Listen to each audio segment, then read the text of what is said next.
இவங்க உயர்நீதிமன்றம் உச்சநீதிமன்றம் போலான்னு முடிவு இல்ல அது எடுத்துட்டாங்க. வந்து கவர்னர் அழைக்கலன்னா தாவேக்கா போவாங்க. அது போவாங்களா இல்லையா நமக்கு தெரியாது. ஐ திங்க் கவர்னர் இன்னைக்கு டிசிஷன் எடுத்துருவாருன்னு எனக்கு தோணுது. அப்படி எடுக்கலன்னா அவங்க சுப்ரீம் கோர்ட்டுக்கு போவாங்க. சுப்ரீம் கோர்ட்டுக்கு போனா கண்டிப்பா அவங்களுக்கு சாதகமாக தான் தீர்ப்பு வரும். ஏன்னா உச்சநீதிமன்றம் பல தீர்ப்புகளில் வந்து சிங்கிள் லார்ஜஸ்ட் பார்ட்டியை தான் நீ கூப்பிடணும். 10 சீட்டு தான் குறையுது, அதில் 5 சீட்டு இப்போ வந்துடுச்சு, 6 சீட்டு தான் குறையுது. அப்படின்னும் பொழுது நீங்கள் அவங்கள தான் அழைச்சி ஆகணும். I think அழைச்சிடுவாங்க.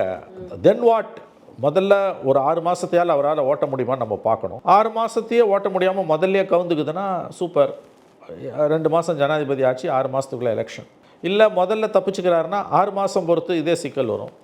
இந்த அரசு இப்போதைக்கு தப்பி பழைக்கலாம், காங்கிரஸ் இடதுசாரிகள் விசிக்கு ஆதரவு வச்சு. ஆனால் 5 ஆண்டுகள் நீடிக்கணும்னா ஸ்திரத்தன்மை அரசுக்கு வேண்டுமென்றால் அது அதிமுகவுடைய ஆதரவு விஜயோட கட்சிக்கு கண்டிப்பாக தேவைப்படுகிறது. அவர்கள் ஒருவர் தான் 5 ஆண்டுகள் விஜய் ஆட்சியை ஸ்திரத்தன்மையுடன் இருக்க நீடிக்க வைக்க முடியும்.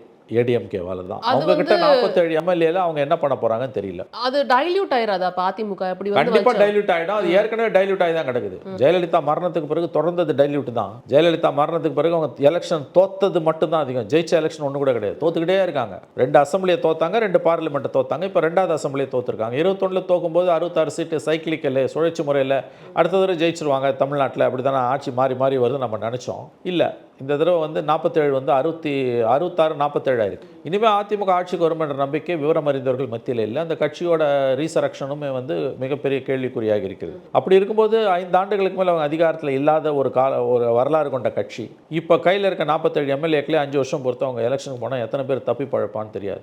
அப்போ அதிகாரத்தில் பங்கு பெற வேண்டிய ஒரு நிர்பந்தம் கட்சியை காப்பாற்றுவதற்கு அதிமுக தலைமைக்கு இருக்கிறது.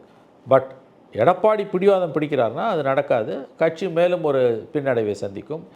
ஏடிஎம்கேவுடைய பொற்காலம் என்பது முடிவுக்கு வந்து விட்டது.